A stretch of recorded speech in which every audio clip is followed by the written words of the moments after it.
ಯೋಂತಃ ಪ್ರವಿಶ್ಯ ಮಮ ವಾಚಮಿಮಾಂ ಪ್ರಸುಪ್ತಾಂ ಸಂಜೀವಯತ್ಯಖಿಲಶಕ್ತಿಧರಸ್ವಧಾಮ್ನಾ ಅನ್ಯಾಂಶ್ಚ ಹಸ್ತಚರಣಶ್ರವಣತ್ವಗಾದೀನ್ ಪ್ರಾಣಾನ್ನಮೋ ಭಗವತೆ ಪುರುಷಾಯ ತುಭ್ಯಂ.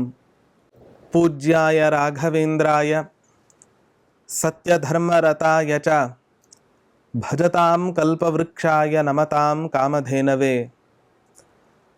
ದುರ್ವಾದಿಧ್ವಾಂತರವಯೇ ವೈಷ್ಣವೇಂದೀವರೇಂದವೇ ಶ್ರೀ ರಾಘವೇಂದ್ರ ಗುರವೇ ನಮೋ ಅತ್ಯಂತ ದಯಾಲವೇ.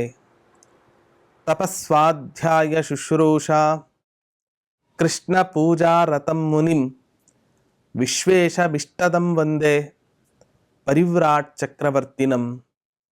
ಶ್ರೀ ಗುರುಭ್ಯೋ ನಮಃ. ಹರಿ ಓಂ. ರಾಯರ ಸಹಸ್ರನಾಮ ಚಿಂತನೆಯಲ್ಲಿ ಇವತ್ತಿನ ದಿನ ರಾಘವೇಂದ್ರ ತೀರ್ಥರ ಒಂದು ವಿಶಿಷ್ಟವಾದ ಗುಣವನ್ನು ತಿಳಿಸ್ತಕ್ಕಂತಹ ನಾಮ ಓಂ ಸ್ಥಾತ್ರೇ ನಮಃ ಓಂ. ಅರ್ಥಾತ್ ರಾಘವೇಂದ್ರ ತೀರ್ಥರು ನಿಶ್ಚಲವಾದ ಬುದ್ಧಿ ಉಳ್ಳವರು ಅಂತ ಅರ್ಥ. ಭಗವಂತನ ಧ್ಯಾನವನ್ನು ಮಾಡಲಿಕ್ಕೆ ತೊಡಗಿದಾಗ ಪ್ರಪಂಚದ ಸಂಬಂಧವನ್ನು ಸಂಪೂರ್ಣ ತೊಡೆದು ಹಾಕಿ ತಮ್ಮ ಮನಸ್ಸನ್ನು ಭಗವಂತನಲ್ಲಿ ಅತ್ಯಂತ ದೃಢವಾಗಿ ನಿಲ್ಲಿಸ್ತಕ್ಕಂತಹ ಮಹಾನುಭಾವರು ರಾಘವೇಂದ್ರ ತೀರ್ಥರು. ನಾವು ಇವತ್ತಿನ ದಿನ ಧ್ಯಾನ ಮಾಡ್ತೇವೆ, ಜಪ ತಪಾದಿಗಳ ಅನುಷ್ಠಾನವನ್ನು ಮಾಡುತ್ತೇವೆ. ಇವೆಲ್ಲವನ್ನೂ ಕೂಡ ಮಾಡಿದಾಗಲೂ ನಮಗಿವತ್ತಿನ ದಿನ ಸಿದ್ಧಿ ಸಿಗ್ತಾ ಇಲ್ಲ.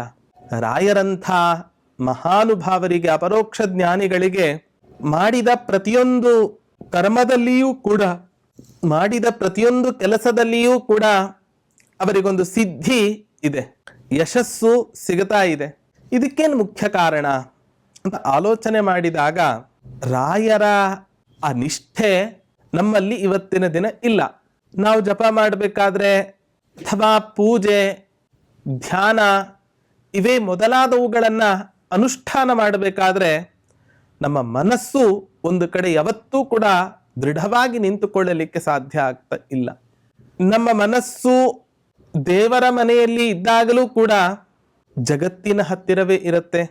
ರಾಯರಂಥ ಜ್ಞಾನಿಗಳ ಮನಸ್ಸು ಜಗತ್ತಿನೊಟ್ಟಿಗಿದ್ದಾಗಲೂ ಕೂಡ ಮನಸ್ಸು ಪರಮಾತ್ಮನ ಹತ್ತಿರವೇ ಇರಬೇಕಾದ್ರೆ ಭಗವಂತನ ಧ್ಯಾನ, ಜಪ ತಪಾದಿಗಳ ಅನುಷ್ಠಾನವನ್ನು ಮಾಡತಕ್ಕಂಥ ಸಂದರ್ಭದಲ್ಲಿ ರಾಯರ ಮನಸ್ಸು ನಮ್ಮ ಹಾಗೆ ಚಂಚಲವಾಗಿಯೋ ಅಥವಾ ಅಲ್ಲಲ್ಲಿ ಹರಿದಾಡಿಕೊಂಡು ಬರತಕ್ಕಂತಹ ಪ್ರವೃತ್ತಿ ಉಳ್ಳದ್ದು ಅಂತ ಹೇಳಲಿಕ್ಕೆ ಸಾಧ್ಯ ಇಲ್ಲ.